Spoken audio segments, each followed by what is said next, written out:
اندام پارلمنتوی عراق ریبوار تاها دیار کرد به پلان و برنامه گنده پلکانه تیدا اگر کرن لی او دیره ندن بعرب کرن چه ببن نابجی چکو چکدار بکفن ناوی مجاری دوی مادین دستوری بین بجیه کرن جبوکو هرکس خودی مافین خوبه ریبوار تاها دگل هجمارک نرین کردون و نرین گنده پلکانه دی جوینا روزنامه‌وانی دا گوت وان سوز دای ریگریه لی بعرب کرن و داگیر کریان نافچه بکن و به هر آوایی لدجی دست وردانا سربازینه. رونه کماویکا سیاستی کی تعریب بپلان و برنامه بو هنده ناوچل کرکوک آمده کاری وکراوه. کشکانی تایبت با سرگران و پلکانه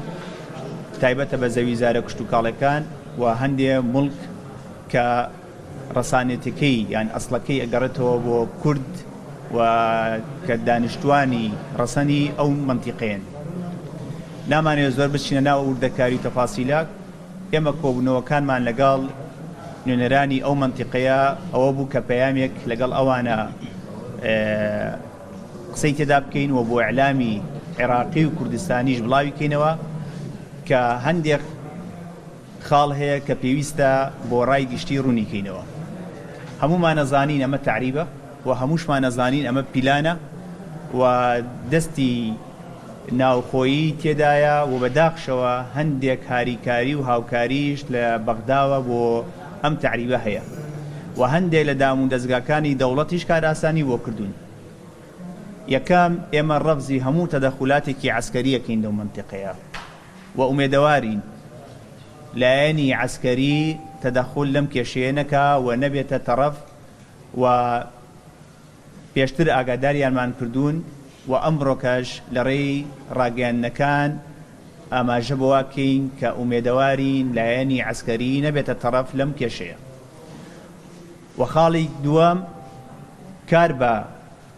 مادەی 140 واتە لەژێر چەتری دەستور تایبەت لەناو دەستوریش مادەی 140 و قەراراتی تایبەت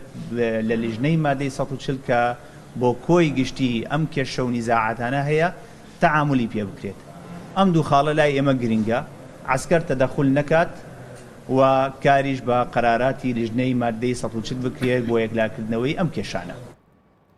عربین هاورده حتی صبح مولدان کردان کو پلکانه چول بکن گرنا بچک و چکداران دیوان مجبوری ریکفتنه یا جی درکتنیش گند بکن عربین هاورده به پشتوانیا پارێزگاری سپاندی کرکوکین رونشوان کردهای دار کرنکون حتی سبت گلوان ریک بکوین آنجی در بکوین کردک رونشوان گنده پلکانه جی بو کردستان بیسو شارانی زمان کو آخا باوو کالین خواه بو عربین هاورده بر نادن گر انجام دانا و خوینەوان شیبە.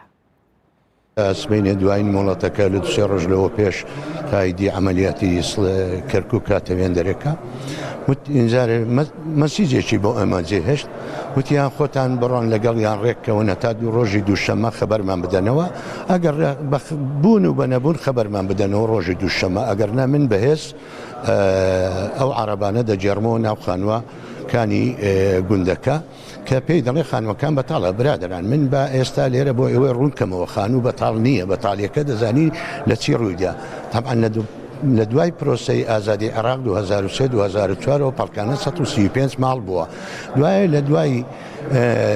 16 ئۆکتۆبەر ئەو وەزعی کە هاتە سەر کۆمەڵە ماڵێک ڕۆیشت و گەڕاوە بۆ هەولێر و بۆ ئەولاد چوو دواتر ویستیان بگەڕێنەوە بۆ ناو ماڵ و ئاڵەکەی خۆین حکومەتی عێراقی و لە ڕێگای عەلی عەواسەوە ئاگادار کرابوونەوە ئەو هێزەی کە لەوێن دەرێ بۆ شۆرتای ئیتیحادی بوو لیان نەدەگەڕا خەڵکە کوردەکە بستەوە ناو ماڵەکەی خۆی دەگەوە خانی عەرەبانە